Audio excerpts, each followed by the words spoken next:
I hope, though, most importantly, that our leaders take the time to recognize that this is a new day. They must invest in their own development. They must be agile.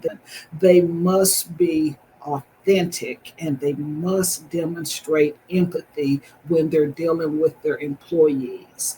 If they want to be successful, empathetic leadership works.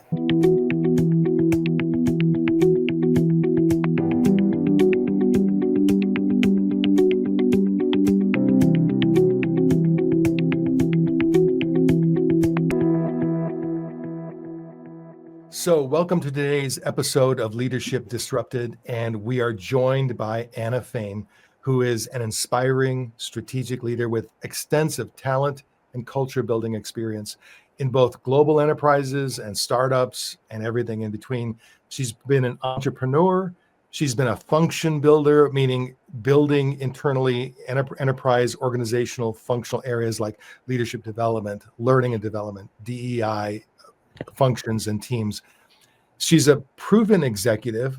I'm happy to have her here with us today. And mostly what I'm thrilled with is Anna Fain is a real leader in the real world. And what I mean by that is no disrespect intended to all my friends in training, all of my friends in consulting. And those are real jobs. But when I say Anna Fain is a real leader with real jobs in the real world, she's in the business. She's in the business of the business and has her hands deep into the business. And so she just brings a certain very practical point of view to every conversation that I have with her. So Anna, first of all, welcome to Leadership Disrupted. Thank you, Dan, and thank you for inviting me. I always enjoyed our conversation, so I'm really looking forward to whatever happens today. Well, and in introducing you, did I leave anything out that would be important as we kind of set the stage with who you are, who you've been, what you've done? Is there anything that you want to make sure people are aware of? I know that in the show notes, I'll include a link to your LinkedIn profile so people can find you. But is there anything that I might have missed that you would want to highlight? No, I think you did a wonderful job. The main thing that I think that our audience will walk away with today is that I value authenticity, and I am an authentic leader, and some of the comments that I'm going to make I'm very passionate about, and I double down on them because they are aligned with my values and the way I see the world. I don't expect everyone to agree with the world according to Anna, but I hope that some of what we discussed today gives people reason to pause and to think about their own beliefs. Absolutely. I can tell you more than a small number of our conversations in the past have caused me to afterwards just sit and kind of go, I need to chew on that a bit. So to get to know you, tell me about your most formative leadership experience, leadership development experience, or just the formative life experience that made you the leader that you are today. I know that's a heavy question to start with, but does anything spring to mind? It's a great question. And despite my youthful looks, I've been at this for a little bit. So I'm going to take you way back to what I really believe was my most formative leadership experience. And believe it or not, it was in Girl Scouting. And let me just go all out right here for a moment and tell you, I loved scouting. I still do. I was a Girl Scout for many years, and when my daughter became of age, I couldn't wait to become a troop leader. I just loved everything about scouting. I liked the camping and the badge work and cooking out and just everything that scouting was about. I especially loved the cookie sales when that came around. But one of the things that I liked about scouting is that at a very early age, it allowed me and I believe others an opportunity to learn what leadership is all about. I'm still proud to this day, quite frankly, when I think about the fact of when I was promoted to become a patrol leader. I just loved being in charge. We don't say that now because it's quite frankly not appropriate. But at that time, that's what being a leader was all about, was being in charge and bossing other people around and taking on additional responsibility. And what I recall is that I've always liked added responsibility and accountability. Some people loathe it and run from it. I always ran towards it. And over the years, as I've been a leader, what I realized that I like so much about responsibility and accountability goes back to who I am at my core, and that is I'm an educator at heart. And what I realize is that leading really is about teaching others, helping others to be their best selves. And I can tell you that for me, I just love seeing that light going on when a person gets it, when a Mhm. person achieves a goal. I've always prided myself on meeting people where they are, finding out what's important to them, and then helping them to get there. So it was my most earliest experience as a leader. I can tell you that professionally, my pathway as a leader has been very traditional. I have taken risk with my career, and what I mean by that is that I've had the opportunity to work in diverse industries. I've worked in healthcare, pharmaceuticals, biopharmaceuticals, hospitality, electronics. I've worked in a lot of different industries, and I would always start out, or most of the times, I would start out as an individual contributor and learn the business. But because I valued being a top performer, because Mhm. I was self driven and very competitive, it always led to me becoming a leader in that industry. And so that coupled with the fact that I enjoy building new functions, new markets, actually building a business from the ground up, and I'm talking about bricks and mortar. That's always excited me. And then coupling that with the fact that in order to successfully run a business, to be an effective leader, you have to build a high performance team. Again, that goes back to the educator in me. And I especially value building a high performance team because that old expression about iron sharpening iron, that's always resonated with me. I believe that if leaders surround themselves with high performers, high achievers, it keeps you at the top of your game. And so that's really what leadership has been across my career. It's focused on culture building, it's focused on talent development, it's focused on helping people achieve their goals. And that still excites me to this day. That's something you and I have in common, particularly the scouting background. Something about the way that you said it really kind of highlighted a thought in my mind because I'm remembering back to what it felt like as a young scout when I was advanced to patrol leader, and I just had 7 scouts in my patrol, Mhm. and I look back now and I realize how profound that is. That's a big moment where now you, as a very young person, you have 7 people, and scouting gives you kind of a structure to educate them, a Mhm. structure to because in order to be a patrol leader, you have to have certain merit badges, basically educating you to the point where you're ready to educate others and do that in a really structured way, and then advancing to senior patrol leader, and then continuing to advance the whole badging process, the merit badges, the ranks, all of that. Now I know scouting still exists today, but it's not as robust as it used to be, not as common as it used to be, which I think is a big shame because a lot of young people are missing out on that formative experience that wires their brain in a certain way. Um, so when you think about all of that experience, was there anything within the corporate world that was particularly formative, where you say, man, I grew hugely from that particular encounter or experience, whatever it might have been?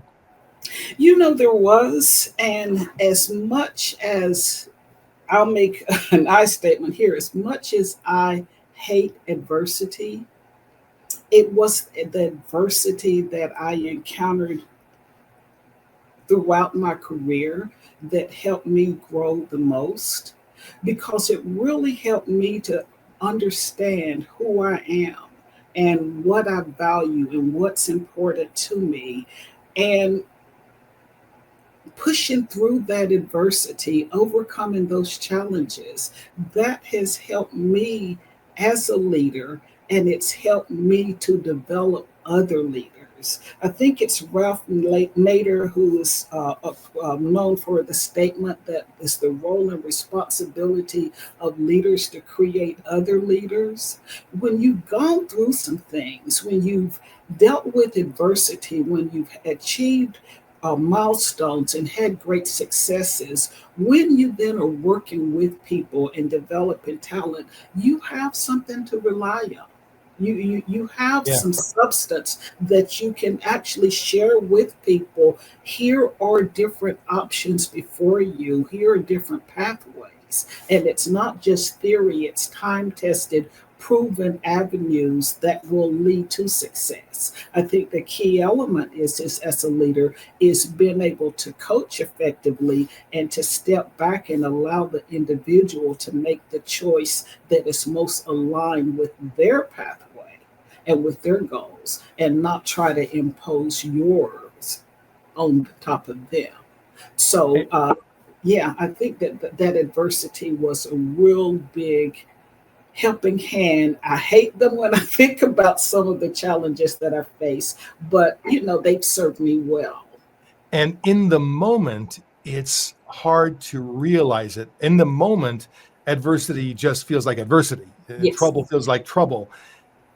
It's only, years later. I wish sometimes I could reach back to my younger self and I could say, hey, don't worry. First of all, it's going to be okay. Yeah. And in the end, you're going to be so thrilled that you got to experience this because you're going to develop the grit. You're going to develop the skills. You're going to develop things that you wouldn't develop otherwise. What I do know is that I tend to be very suspicious now. Whenever I meet someone, like when I'm going for job interviews, it's been a while, but when I've gone for job interviews, um, or I'm meeting a leader who hasn't really experienced much diversity. In fact, just a while ago, I met a gentleman, great guy, about my age. We would, on paper, we would seem to have a lot in common, a lot of interests in common, but there was something kind of flat and shallow. And ultimately, as I learned more about his life story, um, hopefully nobody takes offense at this, but he went to all the right schools. Mhm. He got all the right degrees. He started at the middle. He didn't start at the bottom. He started at the middle top. I mean, when you come out of school and you're made a director, and then you go from director to VP, and then senior VP, and then ultimately CEO, and not to take nothing away from those Mhm. accomplishments, Mhm. but um, he always had people around him to do the gritty stuff. And one of the questions I asked him as we were just having coffee, I just said, like, what was your biggest failure? Like, what are you embarrassed about? What was the biggest issue or challenge? And that's where the conversation just stalled because he didn't really have that. Mhm. And and God bless him. I mean, a wonderful life, fantastic.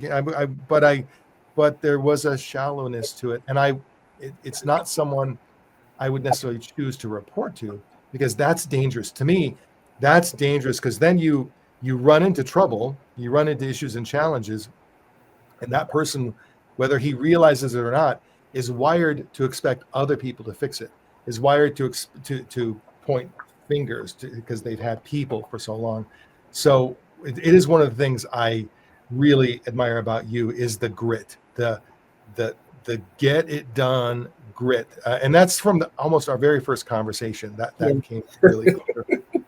Yes, I remember those two. And, I love so much what you said, Dan, because, and this kind of maybe is a segue to talk about something that's very topical and it's very near and dear to my heart for a lot of reasons. And that's about what's going on right now with diversity, equity, and inclusion. And I can be really long-winded on this, Dan, so I'm gonna need your help. But I want to approach this from two different avenues. So the story you were telling about the individual who had not faced adversity and who quite frankly had a network of support that really helped open doors for him. I think that that is what's lying at the root of a lot of the pushback and resistance that we are seeing as it pertains to diversity, equity, and inclusion. And let me just start here and kind of give you my theory of the case, if I will. It concerns me. In fact, it hurts me the way diversity, equity, and inclusion has been demonized and has been made out to be the boogeyman and the root of all evil that exists. I have been amazed at some of the things that have been attributed to DEI. And one personal experience, I have a residence in East Tennessee, which is close to Asheville, North Carolina, where there was those horrific floods last year. And Asheville, I mean, was just devastated, as well as other communities, just wiped out. People's lives were turned upside down. And my heart bleeds for them because I can only imagine what it's like to see everything that you work for just in rubble. Yeah. I mean, I feel that. But one of the most disturbing comments that I heard, months have passed since that flooding, and they were doing some investigative reporting of the citizenry, trying to find out how they were rebuilding. And one man that they interviewed was so upset because they had not received support from the US government that they expected. FEMA had not come in and supported them the way they thought and rightfully so expected that they would as taxpayers. And he attributed all of this lack of support. He said it was specifically due to this DEI stuff. That's why I don't have a home. And when I heard that, I was just astonished because it dawned on me that the way people are taking in news and what they're ingesting on a daily basis, if it is unfiltered and if it's biased, and most importantly, if it's untrue, people have nothing to assess it against. They believe it to be true. And that's how diversity, equity, and inclusion is being reported today. And I just think it's so important that, people like things simple. If we were to simplify what diversity, equity, and inclusion is all about, it's about everyone getting a fair shake. I mean, really, that's what we're talking about. Mhm. And that means that entitlement and privilege and superiority, this is the currency that's been used in life. And the fact of the matter is, when everyone's getting a fair shake, then suddenly that currency is no longer being exchanged. And when you have people that have used their race and their gender and their sexual orientation and their ability level to get what they want, they have this overinflated sense of superiority and entitlement that completely overrides what's reasonable, what's just, what's fair. And then suddenly, when they don't get that, then it's reverse discrimination. The world is Mhm. unfair as I know it. That's the part that bothers me so much. Is that, again, that story that you told about this individual, this person was born with a leg up, and that's how they were socialized. They were believed to believe, I mean, they were raised to believe that they were entitled to that. And a lot of it is just, again, how people are socialized. If you are raised in a monolithic, homogeneous environment, you're not prepared to deal with diversity. And dealing with diversity requires courage, it requires confidence, it requires hard work to be able to compete in an unfamiliar arena like that and to win. And the fact of the matter is, that's what I've had to deal with every day of my life. That's what people like me have had to deal with every day of their life. But there are some that don't want that because they feel that they are entitled to a shortcut or a leg up. And that sickens me because surely that's not who we aspire to be. People keep talking about who we are as a country here in the US. Well, that's who we are until we change it. You know, And I, that I disturbs me. if we use the gentleman I was mentioning as an example, I think he would, if you were to ask him if he deserves a shortcut or a leg up, he would say, no, no, I do not. No, I'm not looking for any Yeah, advantage. yeah, I just want an even playing field. Well, it's easy to say you want an even playing field when your playing field is that's right. so advantaged. But he Absolutely. also has a blind spot. He doesn't actually see how advantaged his playing field is. And um, I'm gonna. I have a suspicious theory. Um, I guess I will share it publicly. So, Mhm. and again, depending on how deeply one goes into conspiracy theories, I do believe that um, there's a certain economic machine in our world, a certain economic engine, and there are lots of people who are naturally advantaged by that engine. And capitalism itself. I'm a big fan of capitalism. I'm an Ayn Randian capitalist. I'm a big fan of capitalism. But that capitalist machine, it is designed to grind the most value out of the people, the contributors, and it is a ruthless machine. It has no spirit, no soul, no heart. It is driven by what by production, produce the most and spend the least. And so you take this economic engine and you put people like my friend that I mentioned in charge of it, they feel fine because they feel good about capitalism, and capitalism is the rising tide lifts all boats. It's hey, keep your nose to the grindstone. You do your part. You work hard. You can achieve the American dream or the Indian dream or the Asian dream. And there was a time when that was maybe closer to true. There Yeah. was a time, Mhm. maybe not ever completely true, but time when that was closer to truth, and you saw that.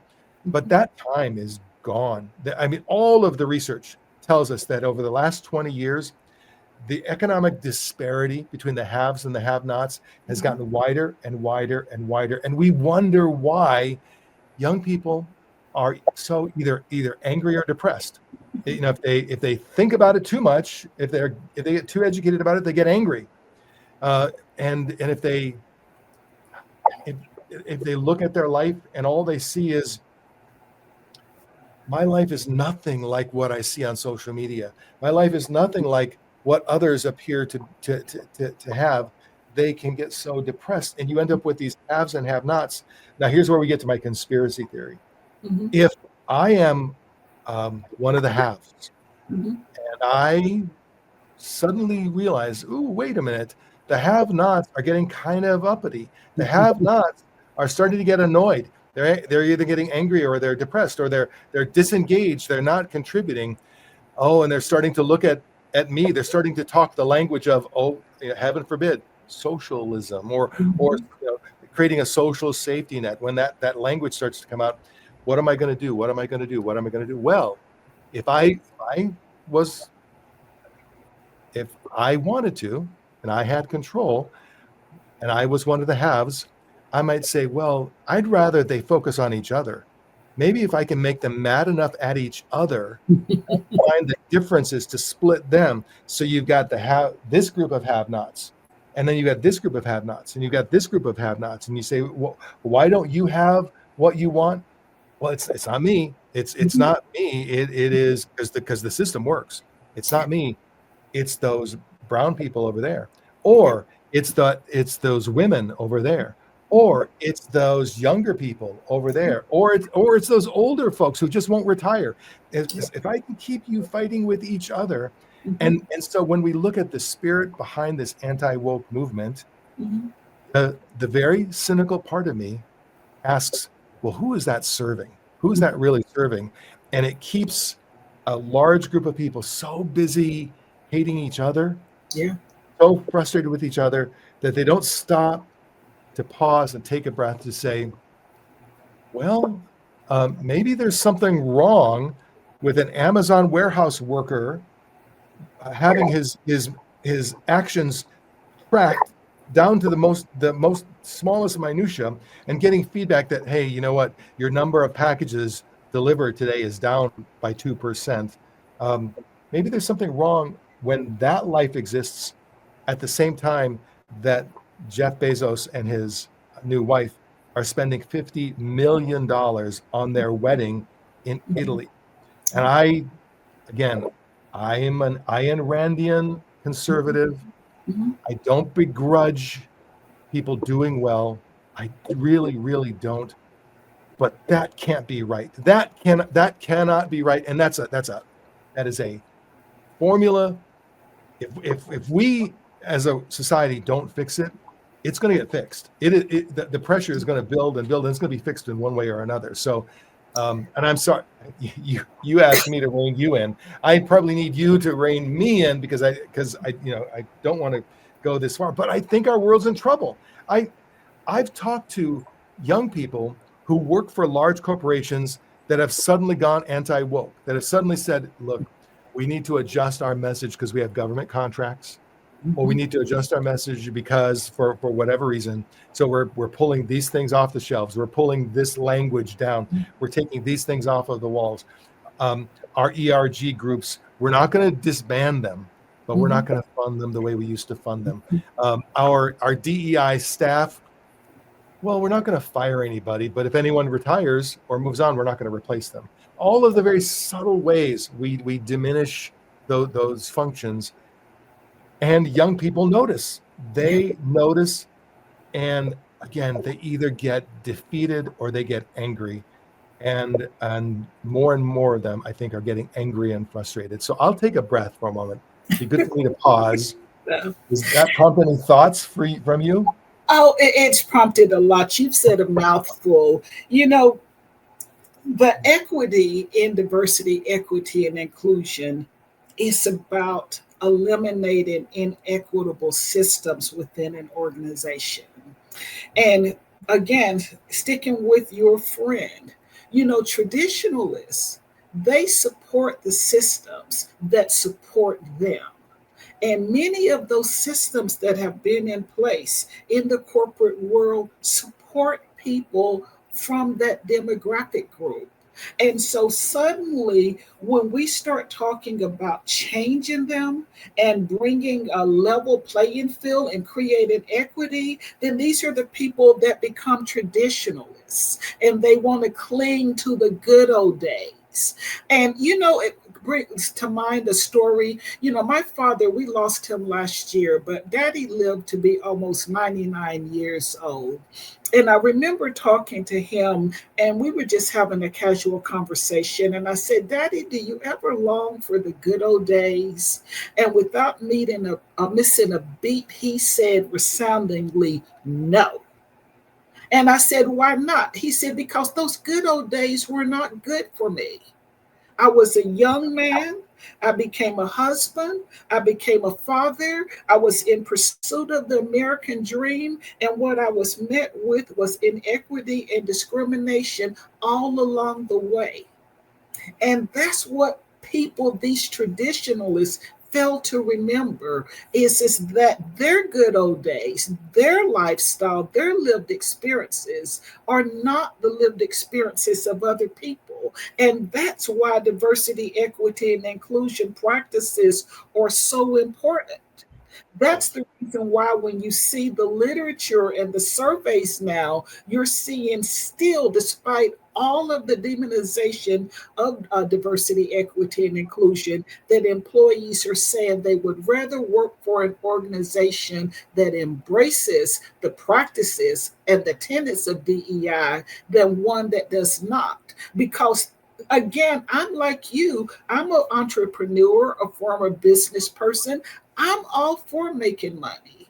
But when organizations are so focused on the profit and delivering value to their shareholders, beware workforce. Because if you have the wrong leaders in place, sometimes they forget that they are leading human beings and that human beings want to be treated with respect and with dignity and basically the way they want to be treated.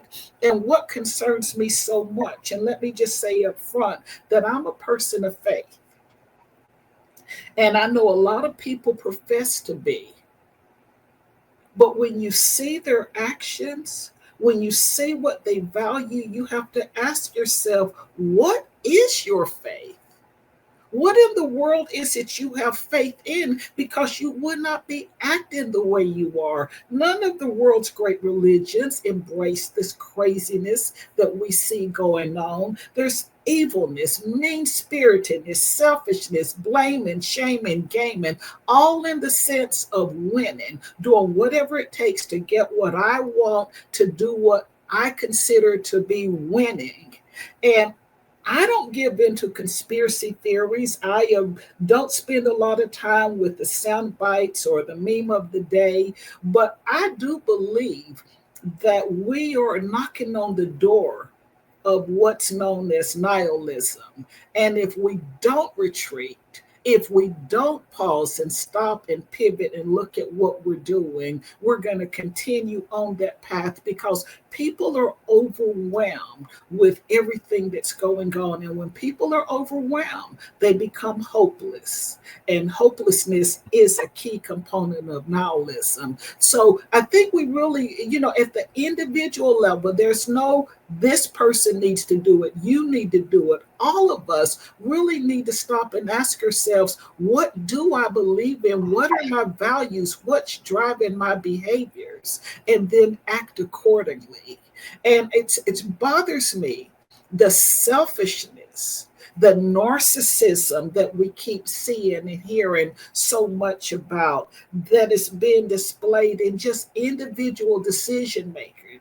I remember, and it wasn't that long ago, that we talked about love thy neighbor, or I am my brother or sister's keeper, my rights end where another's began. Well, now that's been completely abandoned. I mean, people have no humility. Apologizing? No, I'll double down before I will apologize if I've done something wrong. You step on a person's foot, and instead of apologizing, the person's response is, well, they shouldn't have had the foot in my way in the beginning. And then the flip side of that, the person whose foot is stepped on, forget forgiveness or tolerance. It's about getting even. That old expression, two wrongs don't make a right. Well, now the mantra is two wrongs don't make a right, but it sure as hell makes us even. There's just I'm, too much of that. And I'm we've going to got to turn around. I'm going to connect a couple of dots for us. So we started by talking about scouting. I remember in my scouting environment, one of my adult leaders. I still remember his name. His name was Alan Henderson. He was a lieutenant in the U.S. Army. Single man, I would guess mid 30s, about back then.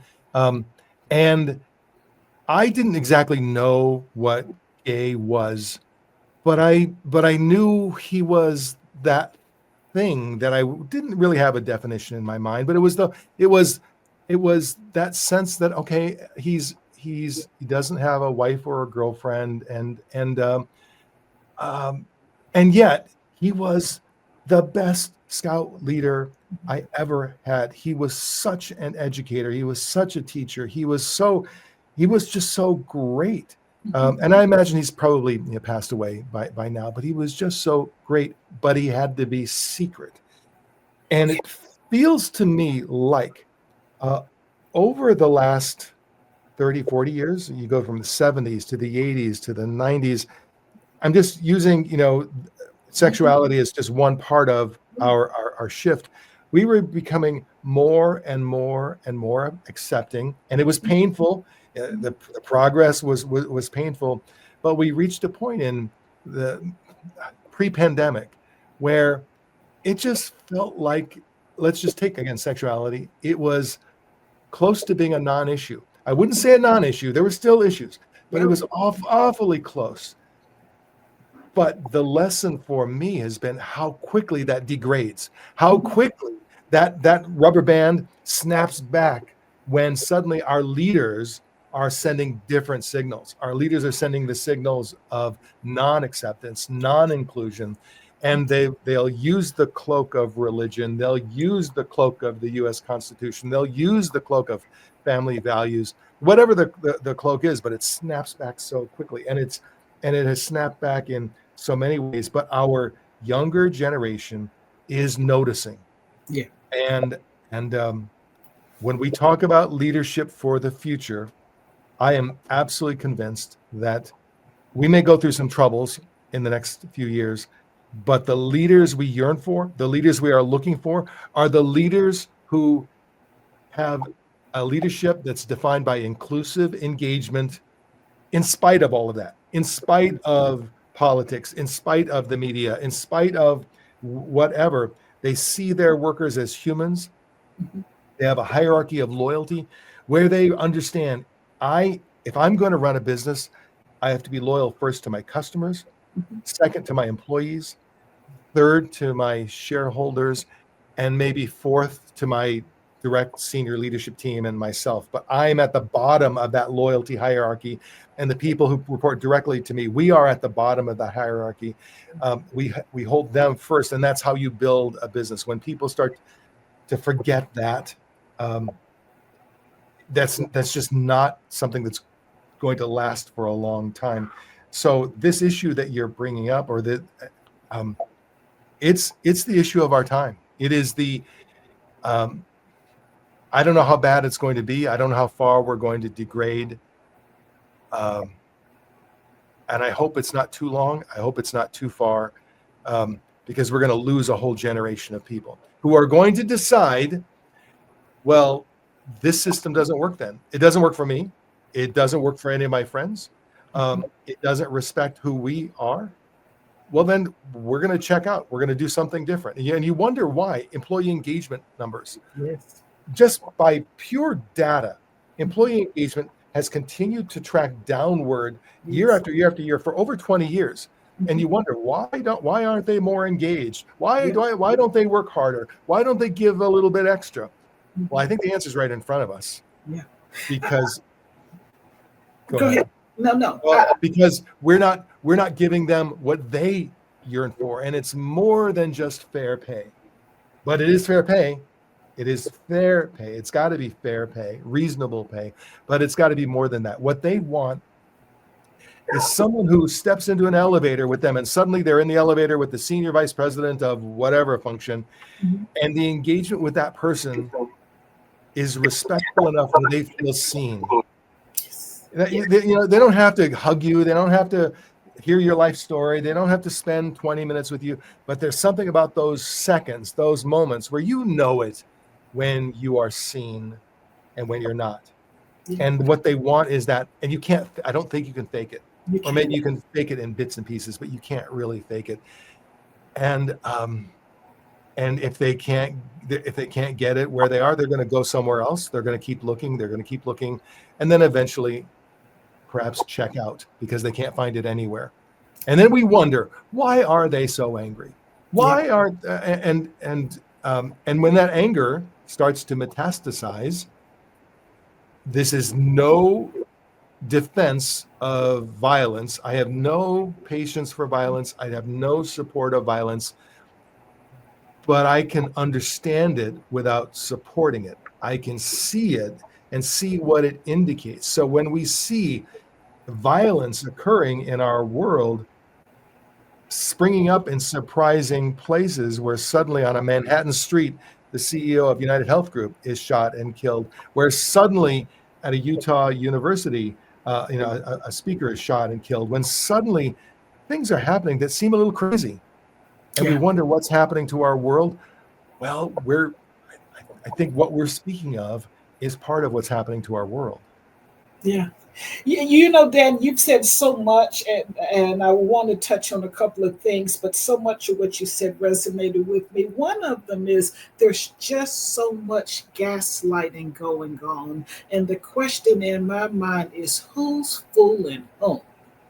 Do Yeah, they really think that people do not, even if they don't say a word, if they don't speak up, do they really think that people do not understand that there is just outright lies, yeah, lying going on? And the fact of the matter is, truth does exist. It just does. Ethics, values, morality, they're not meaningless. I don't care how much people want to abandon them. You can try to run from the truth, bury the truth, annihilate the truth. But as John Adams says, you know, facts are stubborn things. And when you start to look at these facts, and the math starts to math in. 2 plus 2 does really equal 4. And if certain people are engaging in behaviors, while we don't condone violence, we shouldn't be surprised when someone, typically people that have been pushed to the edge, people who are dealing with mental health issues that are not able to reel themselves back from going over that cliff, they do something that's completely reprehensible, but that makes sense to them in that moment. And that's why the individual actions that were taken, this distorting the truth, this just outright lying and denying what's really going on, it's going to pay a high cost. Our society is going to pay. And right now, our leaders are paying that high cost because one of the reasons that employees continue to want an organization that embraces diversity, equity, and inclusion is just because they do want to be seen, heard, valued. They don't want the BS that is going on. They want a real life connection. They want their careers to progress, but not the way they did 20 or 30 yeah. years ago. They want it to be meaningful and relevant to them. And let's face it, with the pandemic, we changed the ways of working and showed that organizations could be successful. So now, suddenly, to say everyone return back to office, or you won't have a job, or you won't be able to get promoted, or we're going to hurt you, disadvantage you financially, some employees are saying, okay, I'll take that in order to have greater control over my life and the way that I'm living. And so our leaders are having to deal with all of that. And the thing that saddens me, and this is an area where you and I connected very early on professionally, is so many companies are not really investing in leadership development. When a leadership role becomes available, they're still doing the same thing. They're taking the top performing individual contributor, putting that person in a leadership role, and saying, guess what? You're the new leader. And No, the person who my instinct tells me is going to be best in that role is the person I'm most comfortable with, the yes, person who thinks the most like me, the person who reflects my values, thank and you. I don't even necessarily have to be conscious of it. but I tend to duplicate myself Yeah, in the people that I surround myself with. absolutely. And then we're putting them in these positions and say, now go forth, be fruitful, and be successful. But oh, along the way, because our profit margins are not where they need to be, we're not delivering on the commitment that we made to our shareholders, we're going to delayer. We're going Yeah. to do a reduction in force. And so now these leaders are having larger spans of controls. They're having to deal with unfilled vacancies because of freezing hires. And then we're saying, but I need you now because our employees need you to be a counselor, a coach, a mentor, a negotiator, innovator. You're expected to do all of this, and they haven't even invested into developing these people, and in many cases do not even have an infrastructure in place that allows that individual to develop. It's firefighting day in and day out. And so you have leaders that are making it up as they go along, and you have employees right now, they're job hugging.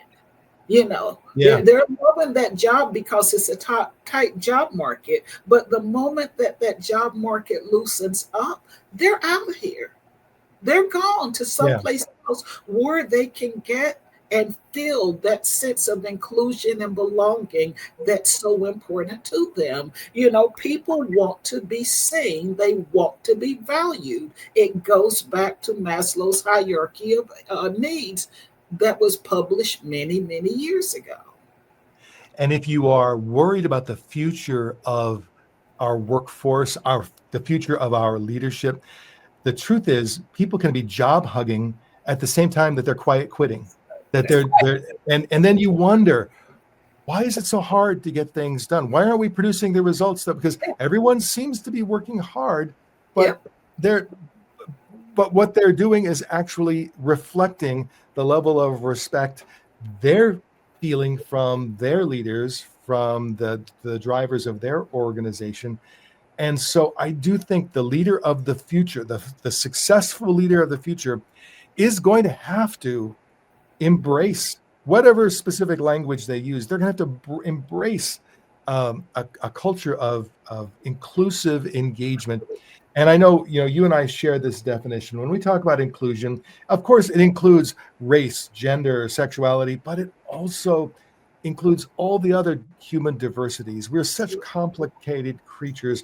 There's neurodiversity, there's family diversity, there's background military diversity, there's economic diversity, there are all the diversities, and I know that can overwhelm some leaders Mhm. because it's so easier if everyone will just dress the same, if Yeah. everyone will just talk the same, if everyone will be good soldiers, and will just march. Yes, that would be easier, but I think the days of good soldiers are long gone. And so if you're going to be a leader in the future, and a successful leader in the future with the workforce you have, Mhm. I remember I was facilitating a workshop for a large group of people where they brought me in to facilitate a discussion regarding engagement, Mhm. because the employee survey had identified that employees were disengaged and were not giving their all. And the leader of the business unit, it was not the full business, the business unit, had decided that the answer was to bring everyone together and have open dialogue and discussion. And so we were trying to facilitate that, very challenging in that kind of environment. But I remember one young woman, she stood up and she came up to the microphone, and she was so brave. She wasn't angry, but she said, "I need you to know, I don't think you see us. I Mhm. don't think you see us. I don't think you understand what it's like to work for just barely above minimum wage and put in the hours that are expected here. I don't think you see what it's like to have to work with your systems that are antiquated, your processes and policies that are antiquated. It's hard to work here. Yeah. You don't see us, but I have to let you know, we see you. We Yes. do. We see you. We see what you drive. We see what you wear. A lot of us see where you live. We can go onto Google Earth. We see where you live. Mhm. We see who you are. We see how you treat people in the hallways. We see how you treat people in meetings. We see all of it. So we have a pretty good view of your world and who you are, but I think we're invisible to you. And I don't know how, and she wrapped up by just saying, I don't see how this kind of meeting is going to make any difference at all until you decide that it's your job to see us. And then it was fascinating because she got I think people stopped thinking and she got this round of applause like, but then people heard themselves applauding and they saw the senior leader's face and it was not a good face. It was a flat face. So he's sending the signal that this is not good. And so then it was like round of applause and then quiet. And uh, the last thing that occurs to me that I have to remember is, we've mentioned my friend who is privileged without realizing he's privileged. Before I publish this episode, I need to go have a coffee with him. And even though we're not mentioning his name, he watches the podcast, so he's gonna recognize himself. So I need to remind myself to have a conversation with that gentleman. Um, Well, so that's good. Let me just say this, though, because I think it's important that we have touchstones in life. yeah, Everyone should have values and a belief system, and we need to challenge what we believe and what we say we believe, and ask ourselves, am I living that? Am I walking the talk? Because you're absolutely right. The organizations can spend all of this time promulgating their vision statement and their mission statements and all of that. But every day, employees are showing up and saying, are our leaders walking the talk? And if they're not, it's eroding trust. And it's so important that we recognize how important trust is in that relationship. yeah, Because I fervently believe that if your employees do not trust you, you can't trust your employees. It's a two-way street.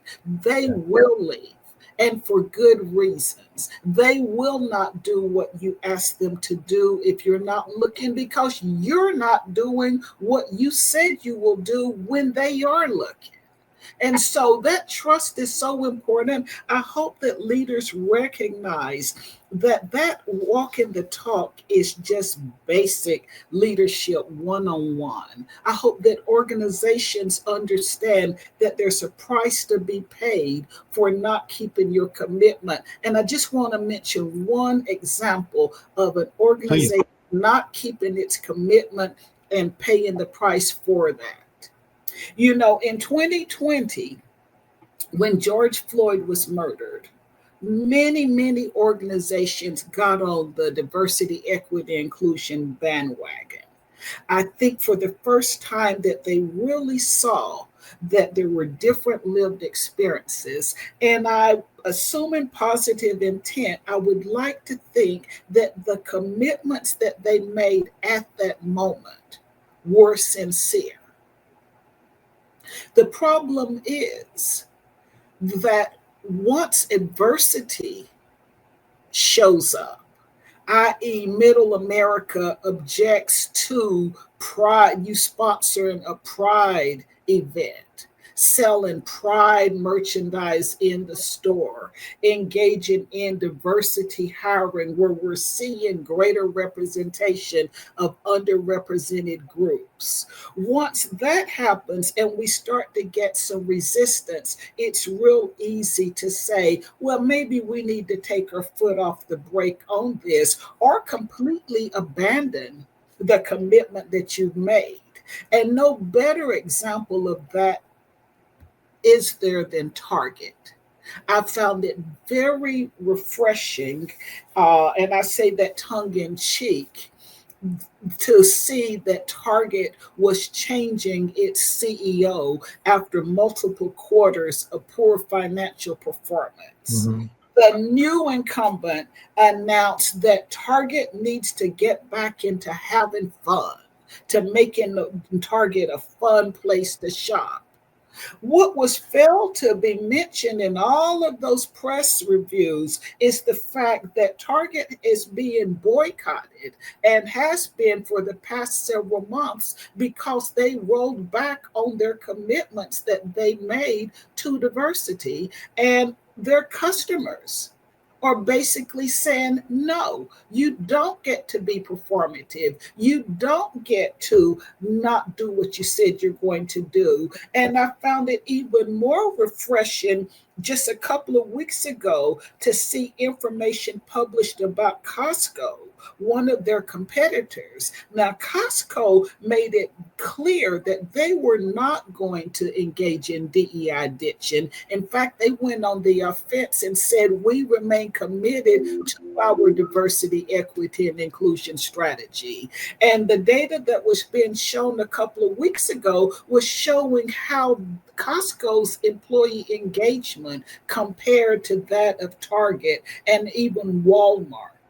And it boils down to it's not a coincidence that Costco has created a level playing field and basically has connected to its employees. It's not a coincidence that they have lower turnover and higher engagement.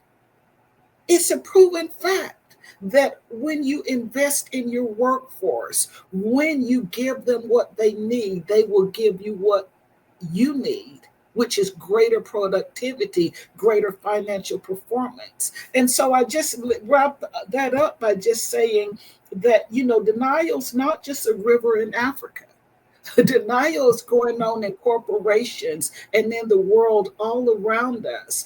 And continuing to play ostrich and keep your head hidden in the sand is only going to result into your eventual demise and destruction. You can't put the tooth back in the tube. We are a global society, and as a result, the expectations that people feel around how they should be treated, how should be seen, how they should be viewed, that's not going to change. And Anna, I've never been in one of those boardrooms where they're making decisions, and I'm sure there's a calculation that takes place. Well, if we remove Pride merchandise, it's going to cost us this. If we retain Pride merchandise, it's going to cost us this. And I get the pain where no matter what you do, it's gonna cost because of this tension that we have in our society. But if no matter what you do, it's going to cost, there's an opportunity to reveal who you actually are then. And I think you highlight a really crystal clear uh, difference between Costco and Target. And it might not be totally fair, but that's the world we live in. That is, and as I think, as I have family and friends all over the spectrum, and I have family who are deeply MAGA, who are deeply anti-woke, who are deeply all of those things. And when I've made an effort to try to peel the layers away and truly understand, so what's at the source of that? Because you don't inherently seem like a hateful person, and in fact, you even, as I look at your friends, you have diverse friends, Mhm. but you still have these views. Like, whoa, so okay, what is it? And oftentimes, as you peel it away, if you can keep it open and friendly, ultimately they've been sold a bill of goods. They've been sold that this initiative is costing you. This initiative is causing some challenge in your life. This is why you only make this amount. This is why only these opportunities are available to you. And it's a false bill of goods that they've been sold. And that's either a conscious effort on some part of somebody, if you buy into conspiracy theories, or it's just something that's happening. Either way, I think there is hope for a revitalization of inclusion efforts, but it's going to take leadership. It is going to take leadership. And right now, I don't see a lot of leaders standing up. I mean, you see a few, but not a lot of really effective, high impact leaders who are carrying that message and doing it in a way where whether it's political leaders, business leaders, religious leaders, nonprofit leaders. Um, I do think we have a crisis of leadership Yeah. where not enough are feeling brave enough to step up and just say, look, we're going to stand for what's right. Whatever the cost might be, we're going to stand for what's right. Do you have any, you shared Costco. Do you have any other examples of business leaders or other leaders who you just feel would be great models for this new world that we seem to be entering?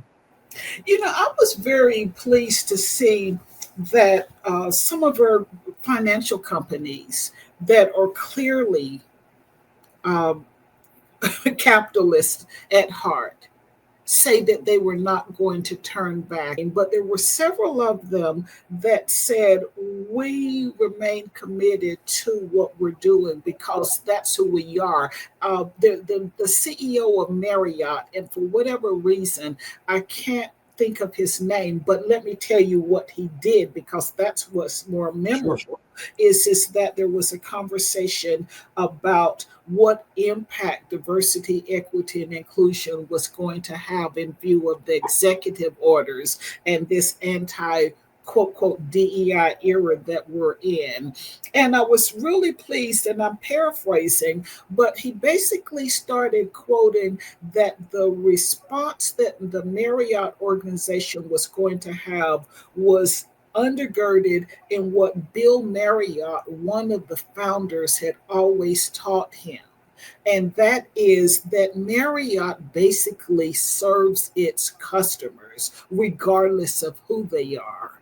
And you cannot turn your back on the basic practices associated with diversity, equity, and inclusion and say that you're serving your customers well.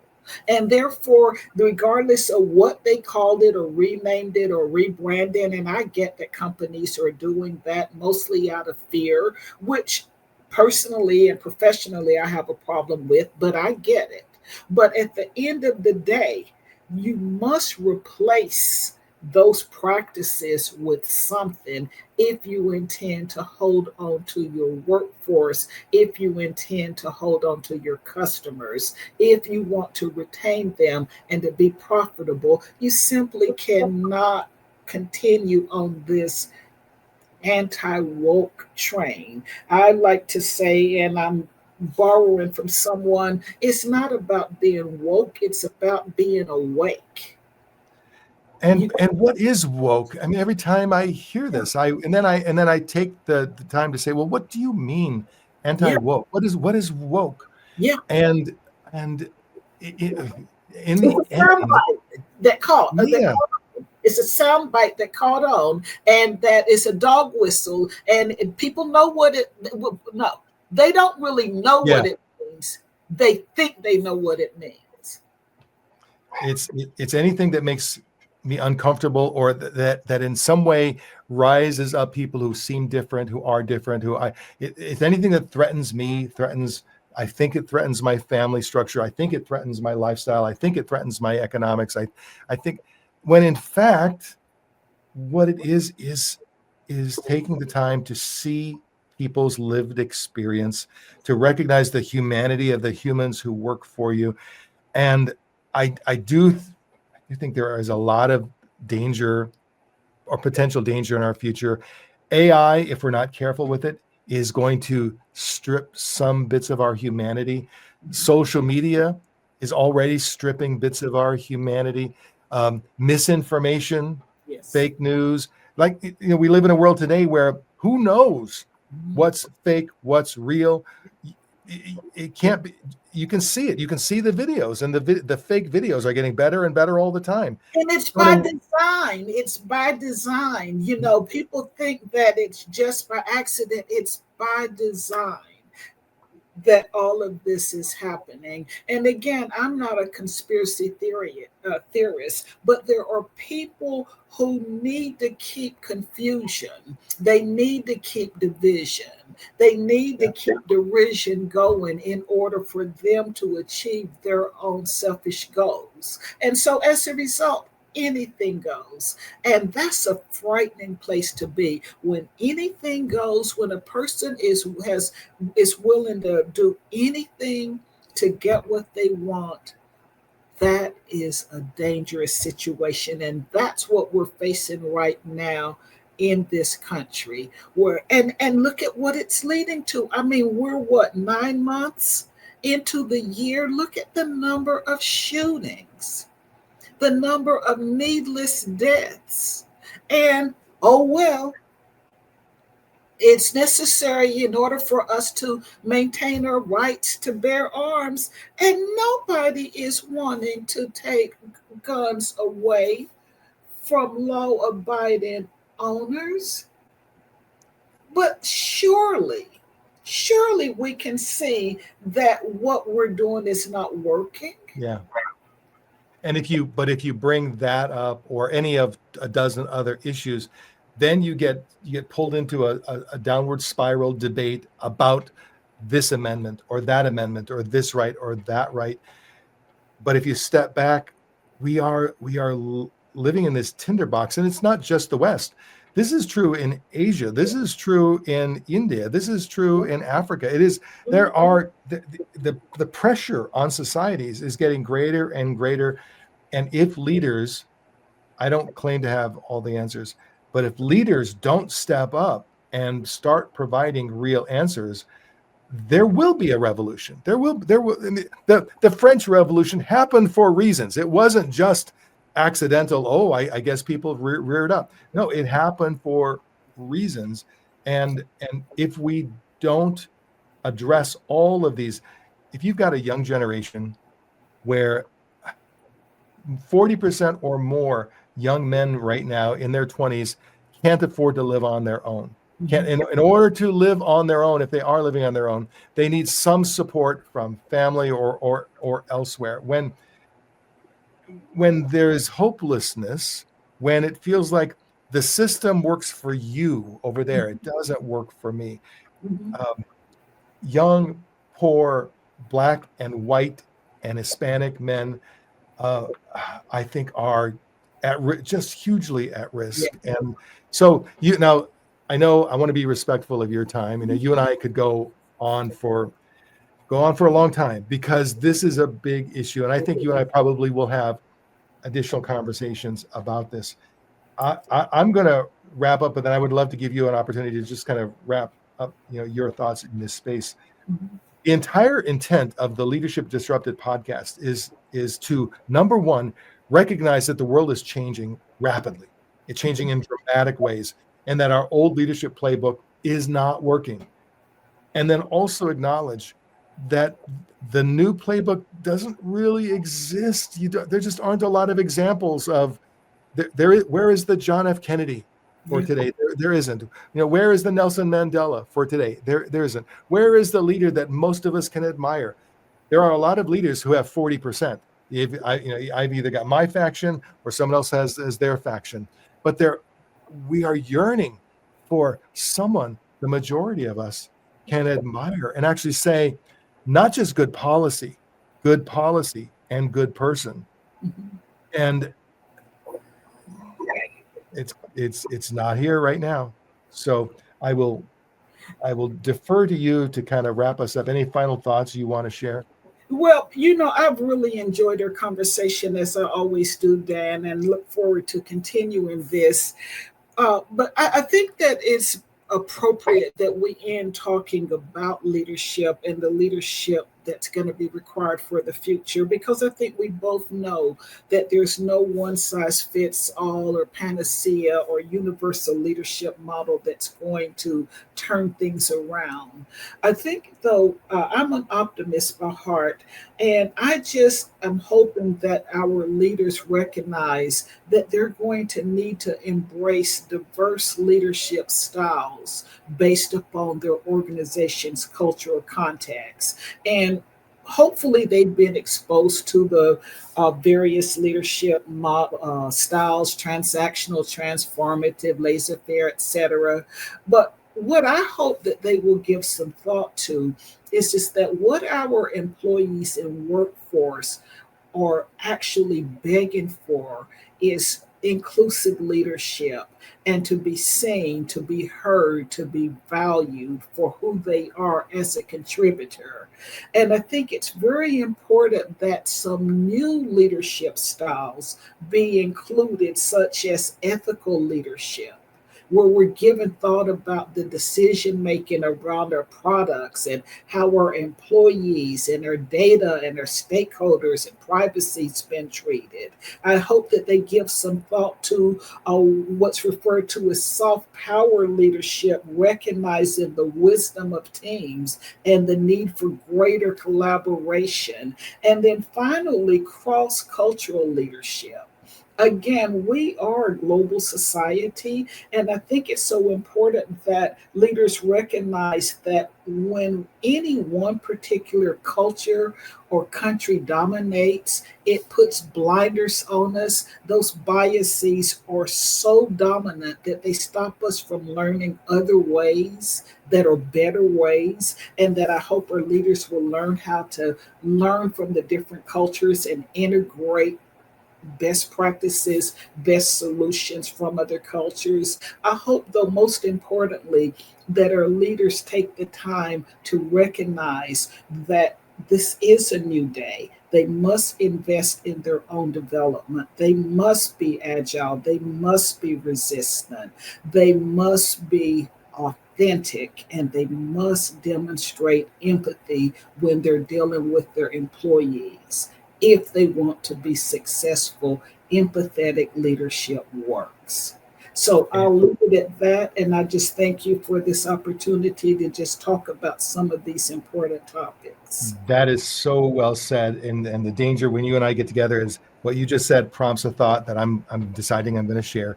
Everything that you just said requires deep self-reflection. Not just on the surface, not just take out a notepad and write down a few things, but spend some serious time reflecting on yourself, reflecting on your world, reflecting on your people, all of those things. So this is, I mean, I know this can't be the last time we have this kind of conversation because there's so much more to talk about. So let's do this. I appreciate this. Uh, will make sure your contact information is included uh, in the show notes so people can reach out to you and can connect with you. And I thank you so much. This has been hugely thought-provoking, fun in its own way, it's scary and fun at the same time. And and so thank you, Anna, so much. We will definitely talk again soon. Bye now. My pleasure. Thanks, Dan.